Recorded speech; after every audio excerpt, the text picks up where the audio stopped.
Voice of Indonesia.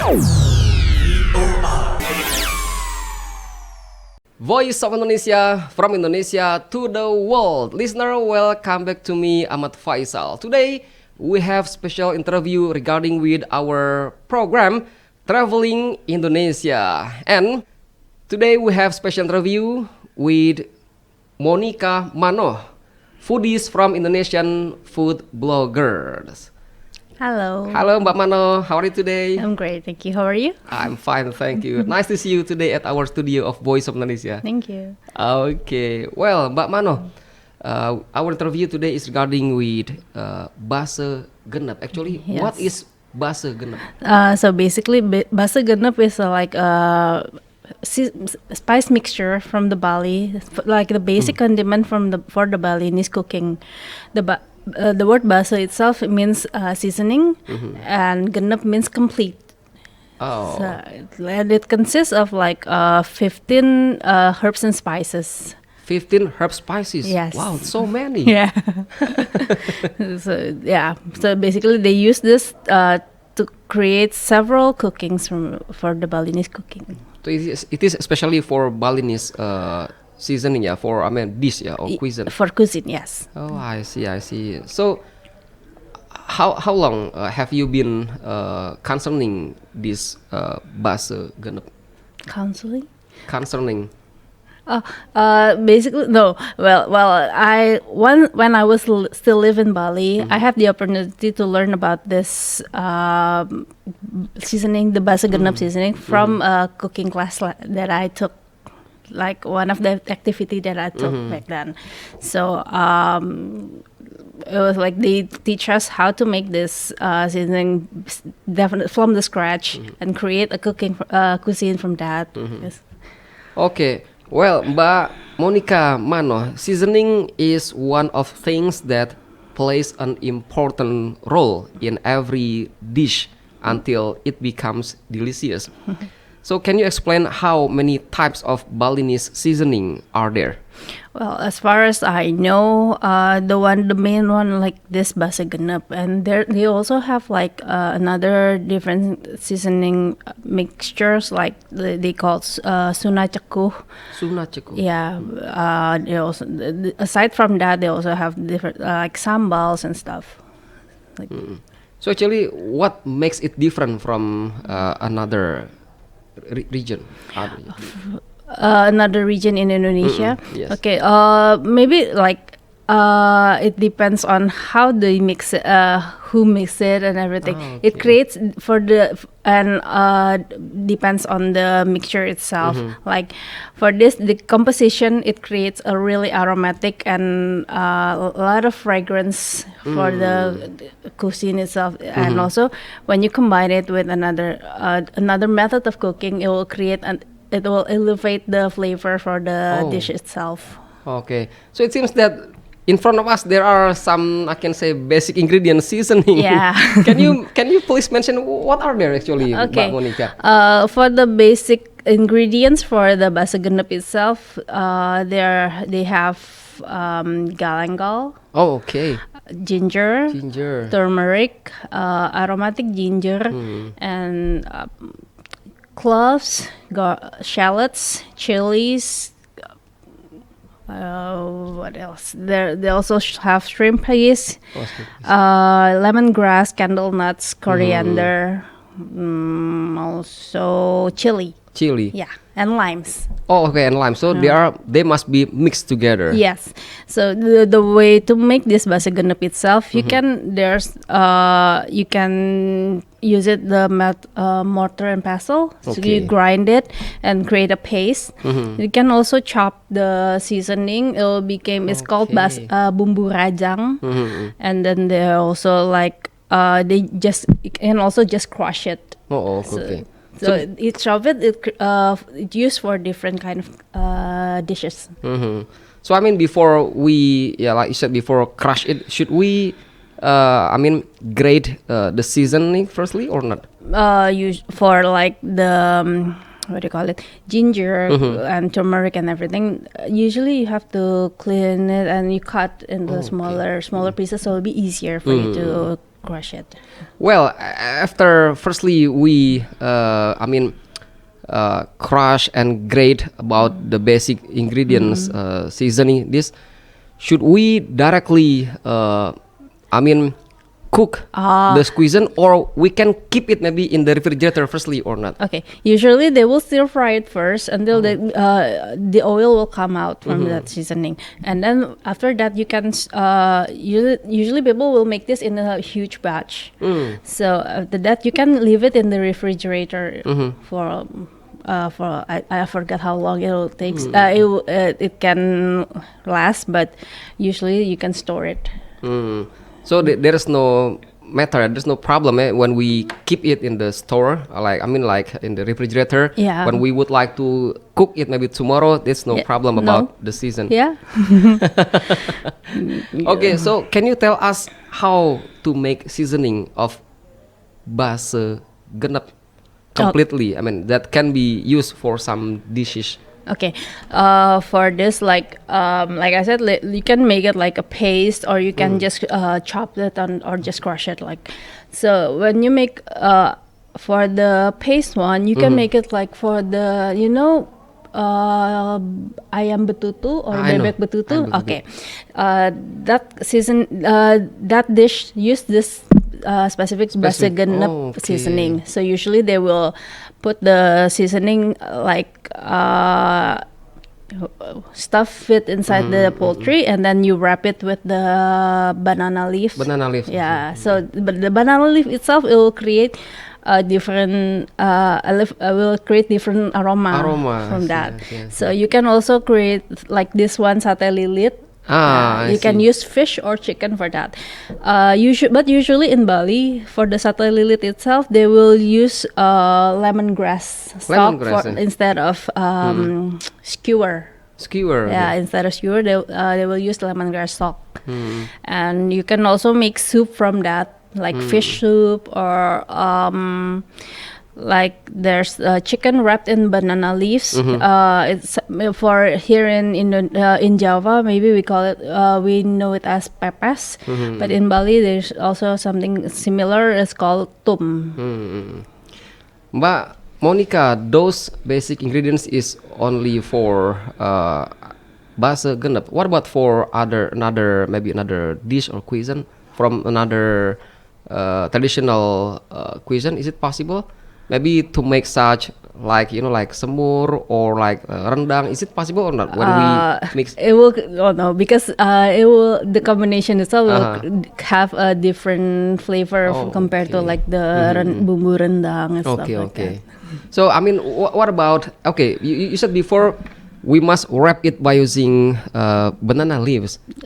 No. To make the ayam betutu. Aroma, right? Oh, ayam betutu. Yeah, to make ayam betutu, you wrap it with banana leaves usually. So by using this yes. basic and the stuff and the seasoning itself, like for when you use for the duck betutu, usually ducks have like fishy smells, right? So this seasoning helps to get rid of the fishy smells, poultry smells like that. So using for fish and for chicken, it can be possible also. Yes. So what satay, Mbak Monica? Should we use like seasoning also, like say bumbu? So usually for this the spice mixture, usually mix it with the meat, and then you wrap it on the skewer. With skewer. Yeah. Okay. Well, are there any seasonings or seasoning ingredients that come from Bali and those are not found outside the island of Bali, such as maybe andaliman from North Sumatra, maybe? For all these ingredients, you can easily find here in any place in Indonesia, because like this is like most common use. Yeah, this is most common use by many people in Indonesia. Yeah, exactly. But usually, especially for base genep, those are the basic ingredients, to make the cuisine. Yeah. Okay, so actually, how long should we make such the cuisine? Pardon? Is it more than 1 hour, 2 hours to make it? Well, it depends on for the seasoning itself or for the cuisine. Cuisine. Cuisine, okay. It depends on the type of the cuisine. Like I said, like for the ayam betutu itself, it takes hours to cook the chicken. Okay. Yeah, usually they will leave it like several hours. Yeah. Yeah. Oh, more than that, yeah. Yeah. And That's why when you eat the chicken, usually the bones will fall apart. Yes, I see. So maybe when we cook by using fish, it is Slightly shorter. Shorter, less yeah. time because fish can cook easily, right? okay. Okay, Mbak Monica, could you tell us about? I mean, a little bit the background when firstly you focus on making bakso Genep. No, but, well, I don't actually make basket. I just learn because I have interest in culinary. Not culinary. Yeah, culinary in general. Because Okay. basically, because I love to eat, I love to explore about the culinary, and so that's why I interested to learn first, like about the cooking class and stuff like that. To know more. And this is also related to Indonesian food bloggers, and it is what I would like to ask you actually about the background of this, Mbak Monica. Yeah, I'm part of the Indonesian food blogger community. So it's basically it's a blogger community here in Indonesia. Where we want to promote about the Indonesian cuisine, not only to Indonesian people but also for the people abroad. So for this, we have like a lot of people who join this community who write blogs, who do photographies, food photographies and stuff.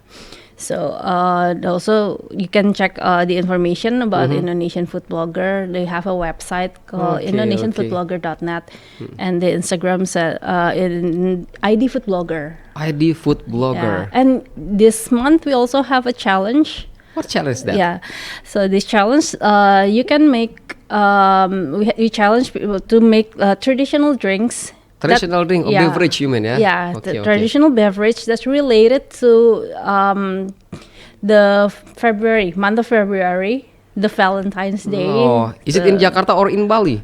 Everywhere. Everywhere. You can submit everywhere. Oh, okay. So you can check the information on our on the Instagram at ID Food Blogger and all the terms and conditions there.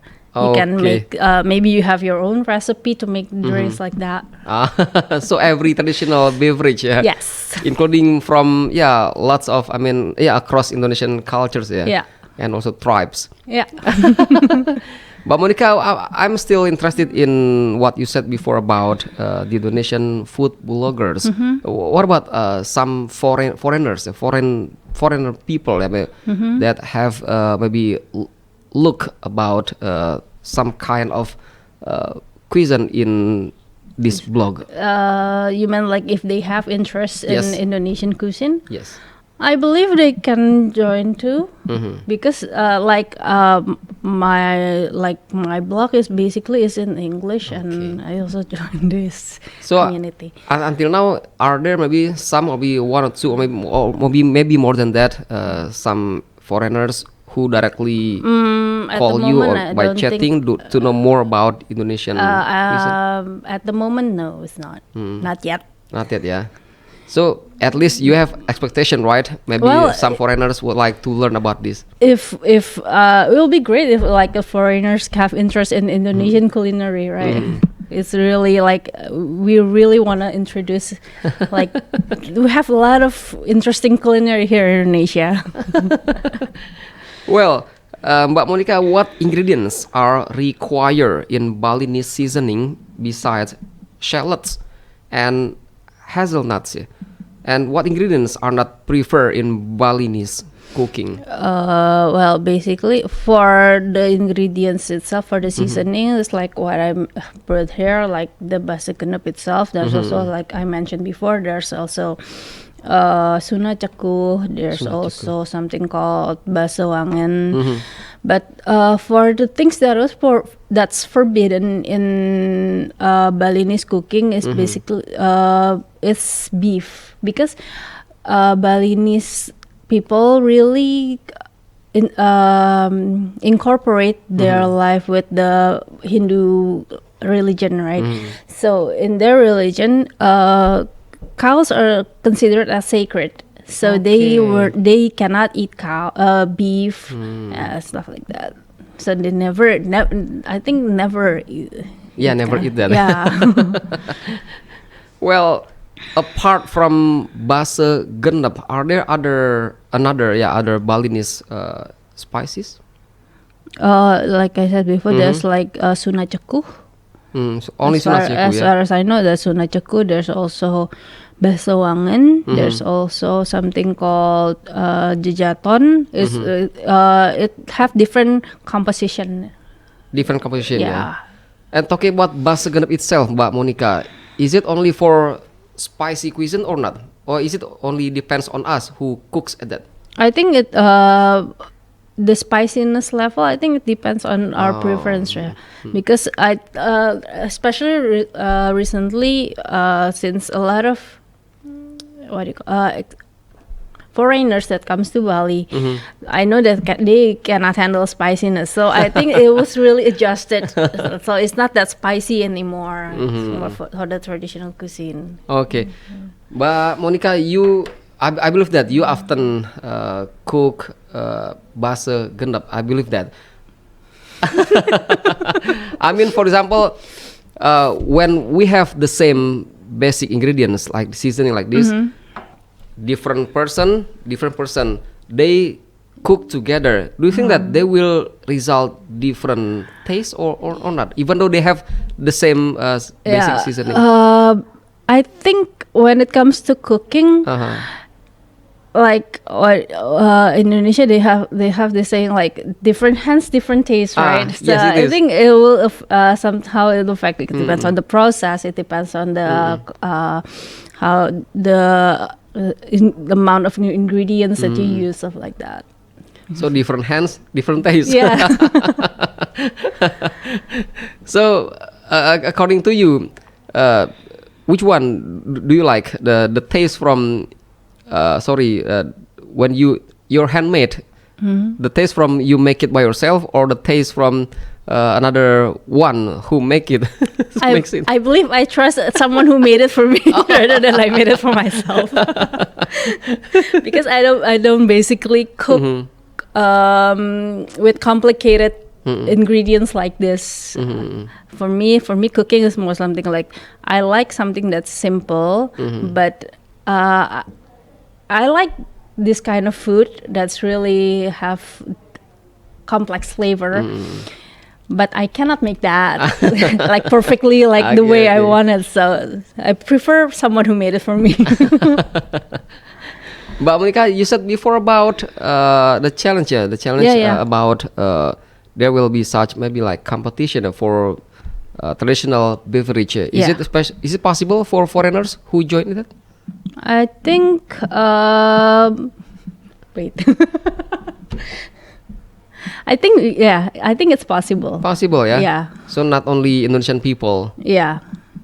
Okay, it will be held this 14th? Within this month. This month, yeah? Yeah, I think the post is already posted on the Instagram. I think people can check that out. Okay. The last question, Mbak Monica, do you have any maybe expectation maybe for, I can say, young generation so that they are able to love about Indonesian cuisine, About like Indonesian knowing? cuisine. Yes. Okay.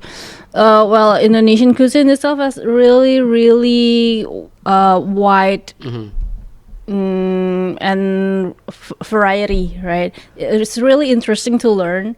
So for the younger generation, I really wish that instead of just go like the Western style and everything, just explore the Indonesian cuisine. It's real. There's a lot of you can learn from that. There's even like simple seasoning like this. You can have like there's a history on it, stuff like that. Okay. Thank you, Mbak Monica, for your time to come to our studio, Voice of Indonesia, today. Thank you. Okay, listener, that's our interview with Monica Mano, foodies from Indonesian food bloggers, regarding base genep. Voice of Indonesia.